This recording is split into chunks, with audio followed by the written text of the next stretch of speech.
king. You can act around now, say the same thing. They chasing the fame, they all want the name. But they ain't got what's running through these veins. Make way for the king. Welcome into the latest Proud Panthers podcast. If it's your first time with us, first off, thanks for hanging.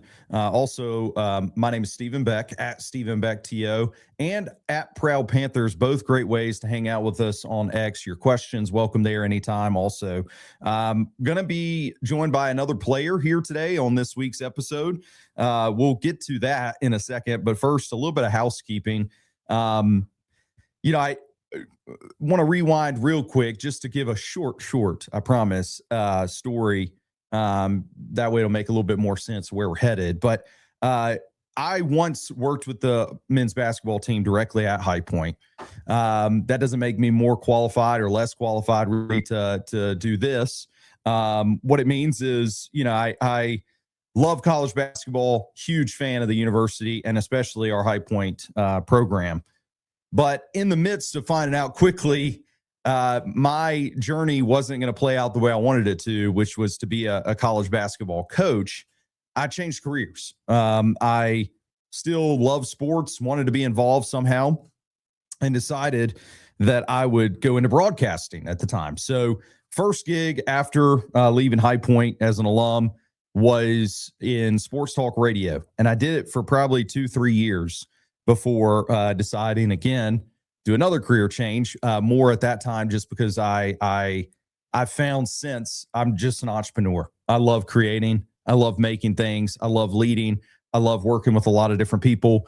And so that's produced, a few different career changes. But I say that because my broadcasting career has come around almost full circle as well. After kicking off a Proud Panthers podcast a year ago, shortly thereafter, I dove back into broadcasting as a career. I still do own other businesses, and I consider myself a bit of a Renaissance man, where I'm able to do a lot of different stuff. But one of those things is day to day, I'm hosting a radio talk show. It still has big sports elements to it. It's on the only news, talk, and sports station in the Triad area where our High Point Panthers reside. We've got some really exciting things, and I was going to use this second to tell you guys about some bigger announcements to come. You'll be one of the first, I guess, so consider yourself lucky that way. Here on the Proud Panthers podcast, we've taken it a step further. Our second season doing this with great support from High Point University, the athletic department, Dan Hauser, Dr. Cobain, many others that work underneath the leadership of both of them. Also, I'd be remiss if I didn't mention Flynn Clayman and those that work underneath his leadership with the men's basketball team. We are elevating our coverage again of High Point basketball. Coaches shows, get-togethers, more exclusive content, more of these podcasts, pregame potential chalk talk type things, more video, more audio coverage. It's everything that, as a sports fan that grew up primarily in the ACC country that we have, and as a fan of an ACC team at the time, I've always desired for High Point athletics. So we're getting set in my radio career and partnering with the university in this podcast as well to announce a new Triad Talk network. It is a group of radio stations. It's a group of podcast network. It's a group of digital video content. It's blogs. It's everything sports fans, news fans, talk fans, pop culture, entertainment, everything that the Triad hasn't had, really.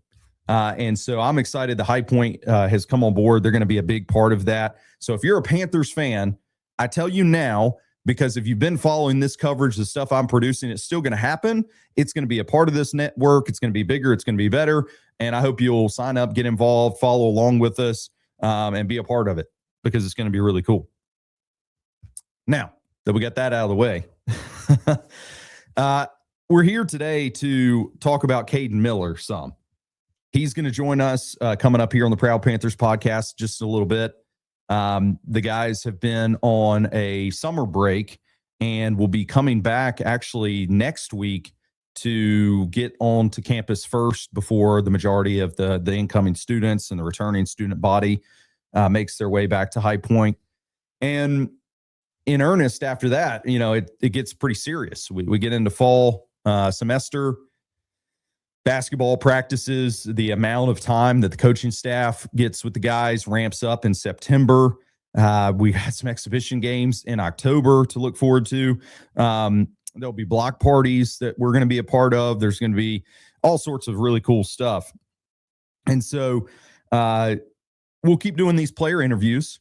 Plan is to also connect with athletic director Dan Hauser to be a part of the upcoming interviews that we have scheduled.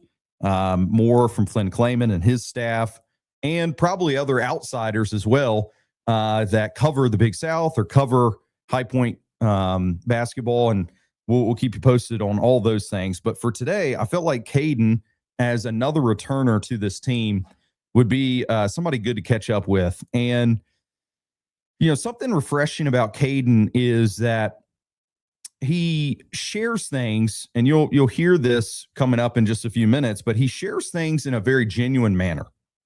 And I appreciate that about Caden. He's not so much to just have that cool guy persona. I find myself sometimes fighting that, even, like I said, about yours truly. I want to be more genuine. I want to sit and have conversations with people that are allowing room to open up and share things that just aren't vanilla, straightforward answers. And so Caden is that type of person. Now,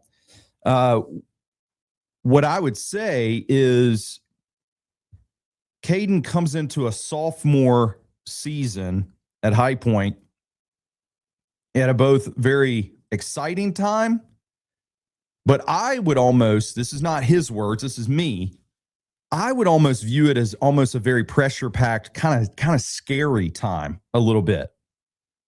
And that's more about where Caden finds himself, or a player like him, than anything, an indictment against the program, against anybody, or what expectations may or may not be flying around out there. Let me try to summarize it and explain a little bit more. I don't want to put them in the same bucket, but I think it's easy to. Both Josh, J.I., and Caden in their freshman first year, I got to get used to saying that, but in their first years with our team, our program, both respectively showed glimpses, highlights, bright spots. Caden came into High Point with a body that is it's Herculean. He is a freshman that comes in at 6'9", weighing over 200 pounds, an Adonis, as they might say. No homo, by the way. Just saying, he's built like a rock. He's got all the physical attributes and anything and everything that people used to claim about, freshmen's getting into the weight room and trying to build up a body that could compete with these men out on the basketball court. He didn't really have that. J.I. and he, as their first years, showed good skill, acumen with the game that would lead a lot of people to look at them and say, man, that kid's going to be pretty good. He's going to be pretty special. If we take that a step further and we go into this year's summer workouts, I hesitate to also share a very similar comparison that both J.I. a year ago and Caden coming into this offseason, they both shared another commonality in the sense that they missed a little bit of the preseason time.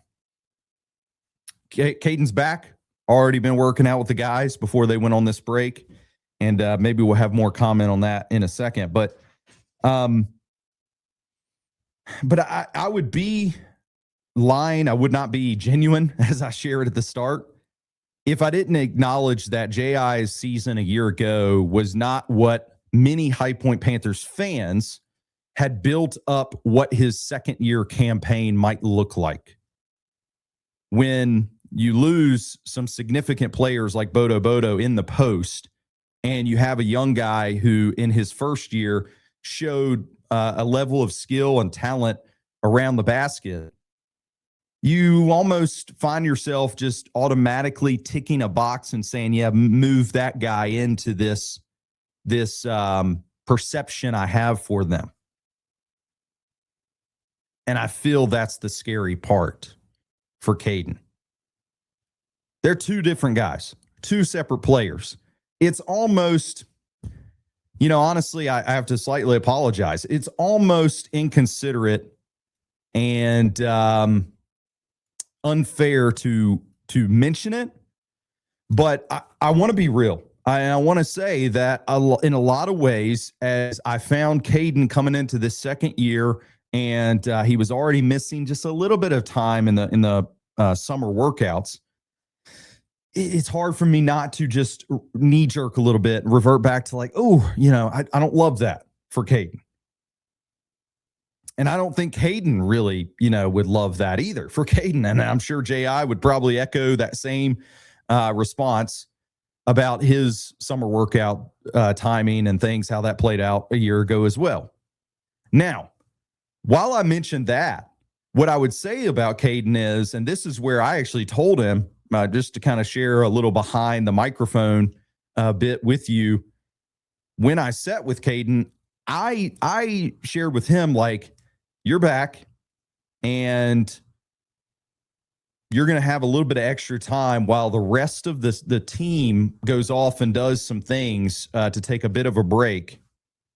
The end of summer period before the fall period, you're gonna stick around. You're gonna do some stuff.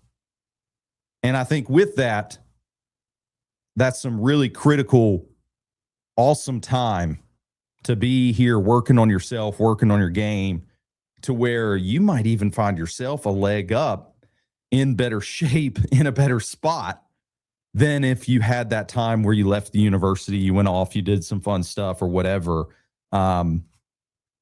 But by staying here and keeping your eye on target, I think you're gonna find yourself a lot happier after the fact. So now what we have from Caden is a guy that's again, the body, the build, everything you would want from a fantastically talented post player.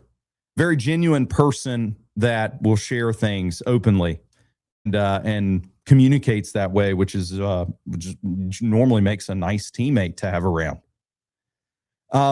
We've got somebody who's been working really hard at his craft, even in the midst of a time frame that it's supposed to be a downtime.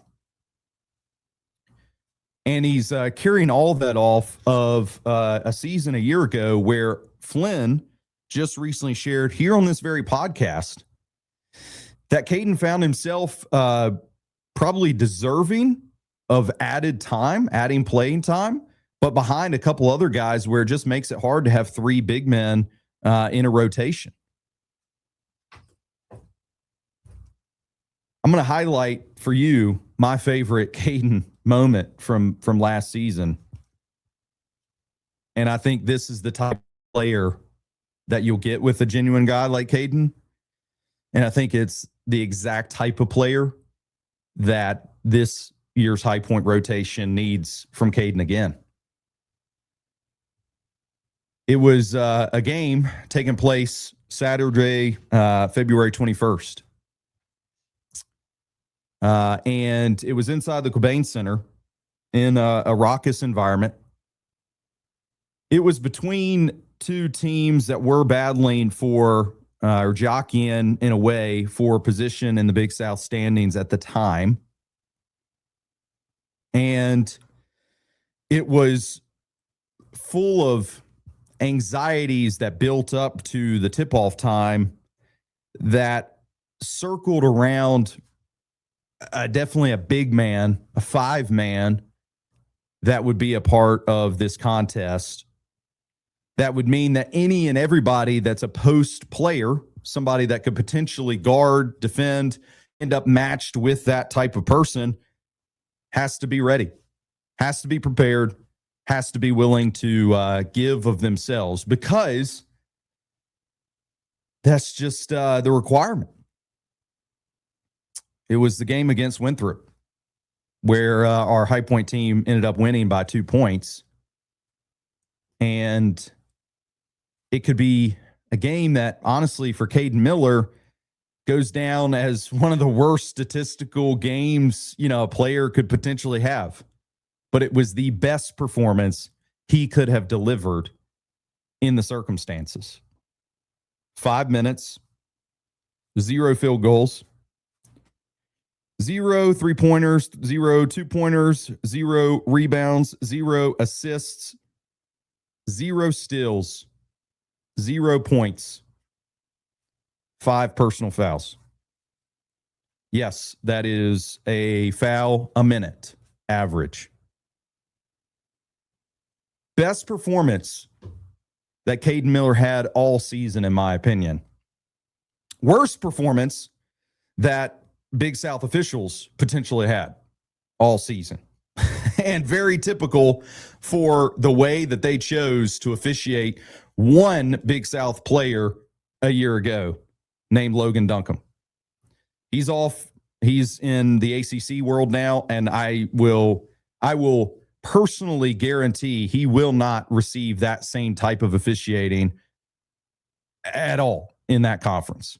Nor did we witness him receive that same type of officiating in the Big South Championship game, because the quality, the caliber of officials are ACC caliber, more elite Big Five type Power Five conference officials than the ones that on any given Saturday afternoon, evening game in the Big South you're going to be able to get.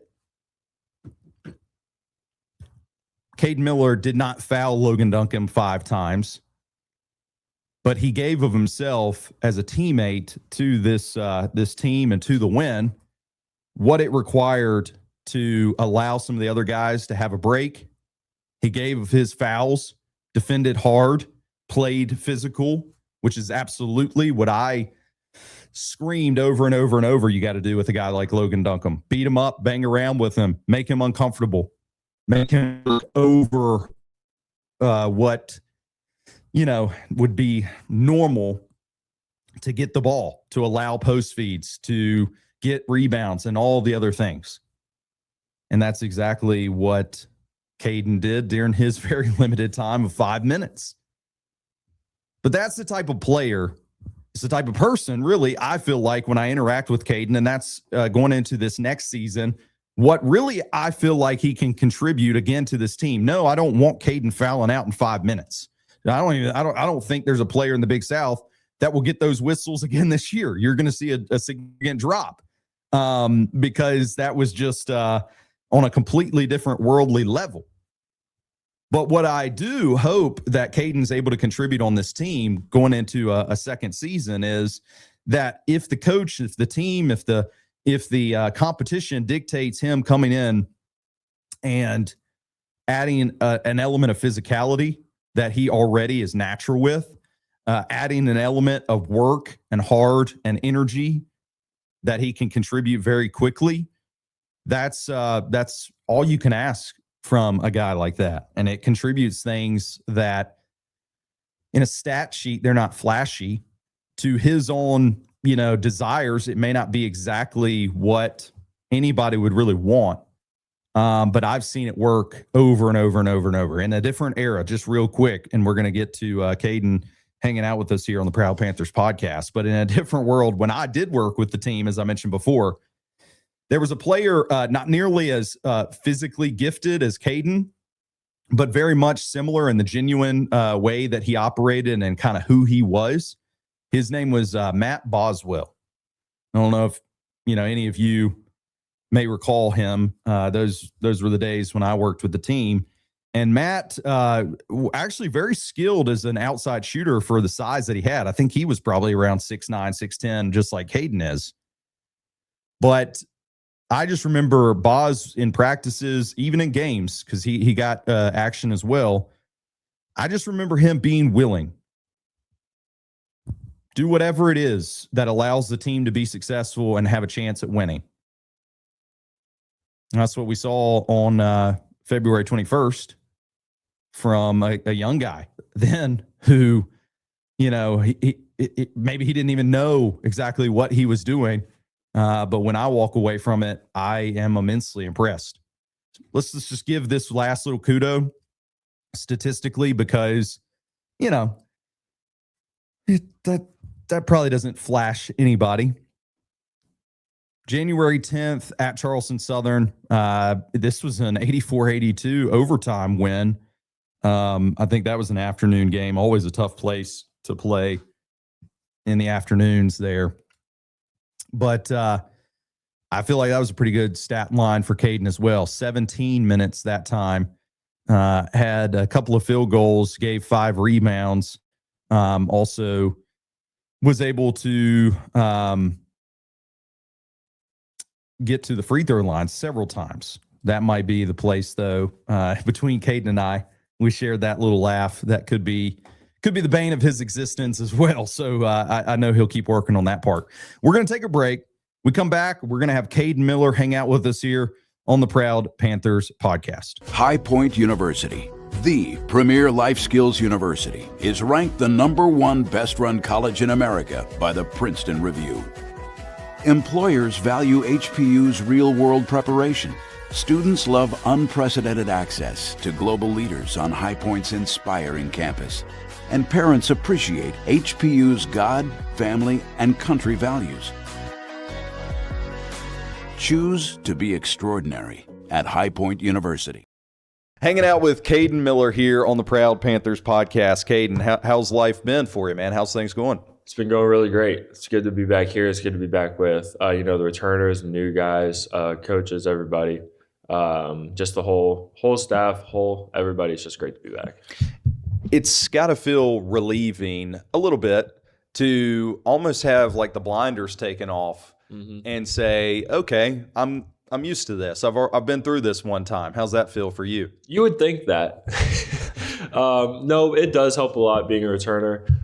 You know all the antics. You know how coach treats certain situations. You know that if you don't make this run, we're gonna have to run it again until the end of practice. So just being with some of the other returners, the other veterans, and us kind of getting together, helping establish that culture.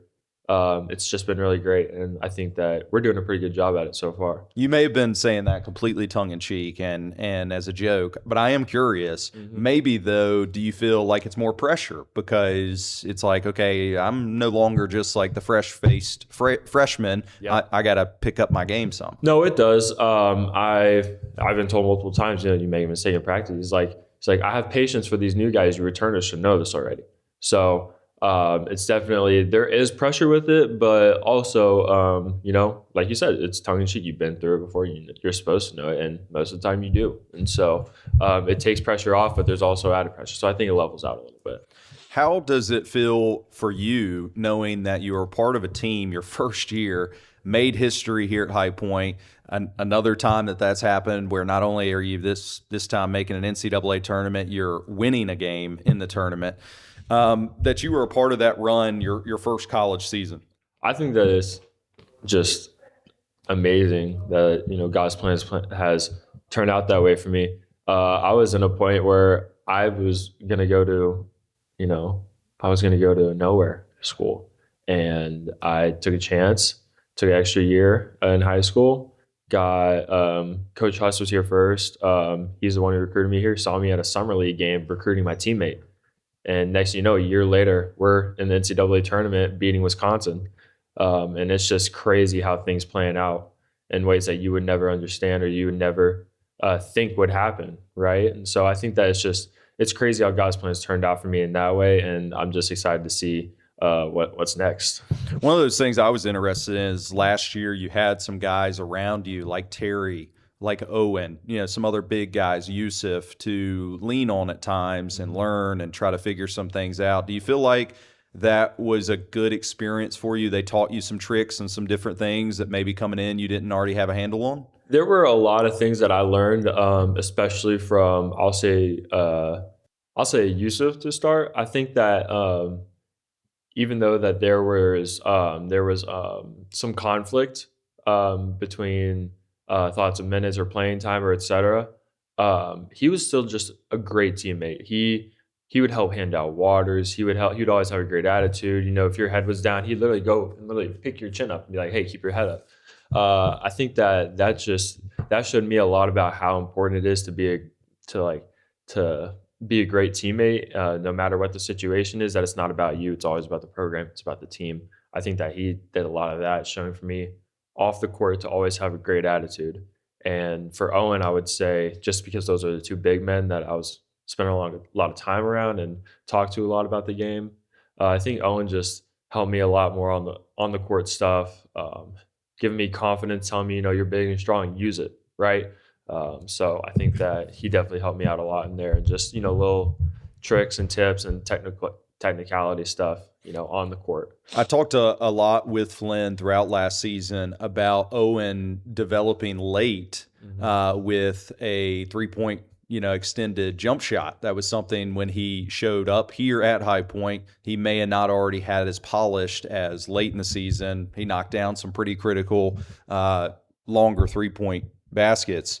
Is that a part of your game maybe that you've tried to see Owen develop and say, yeah, that's something I would like to add to my repertoire as well? Yeah, I think that I know my role and I stick to my strengths, obviously. To grow as a player is something that every player does, that everybody does. I think that adding a 3-point shot would definitely help a lot. But I think that also building a really strong foundation, which, as I told you previously, last couple months just working so hard on just the foundation, form, free throws, getting at, really locked down. And then it'll transition. And with that also comes confidence, find confidence in your training. So I think that eventually it'll all unfold, and it'll all progress the way that it's supposed to.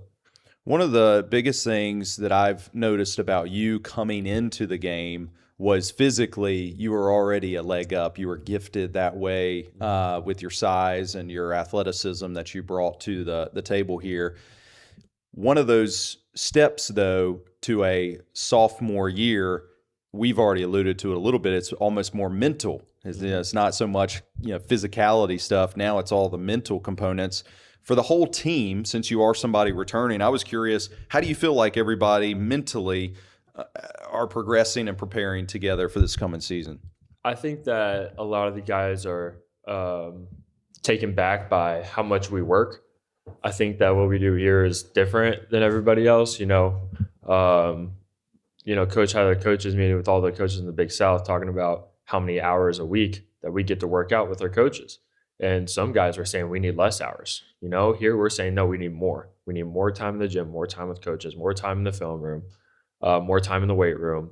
I think that a lot of coaches, a lot of colleges don't really take that as seriously as we do. The amount of shots that we get up as a team, the amount of time that we spend just, doing ankle exercises and foot exercises in the weight room. Take 10 minutes out just to work on your feet and ankles. I think that a lot of the things that Coach Flynn has going around here for us, and how much attention to detail that he puts into everything that we do to become better.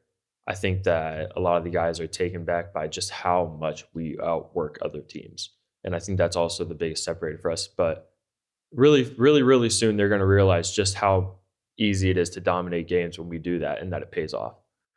Looking ahead to the season, I think you are kind of already getting us that direction a little bit with the guys thinking, okay, this is hard now, but we can actually get out there playing some other people and show our strength and what we've worked on all throughout the summer. Is there any particular thing coming up this year, maybe for yourself, maybe for the whole team, that you are looking forward to and you would like to accomplish?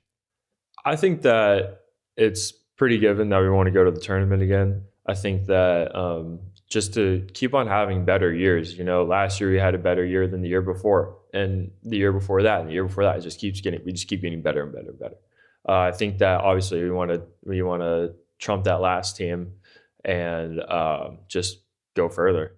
Well, we appreciate you spending some time with us today. Looking forward to you, of course, having second season now here at High Point, and definitely try to catch up with you as we get closer to the season, getting in the fall. Yes, sir. Sounds good. Thank you.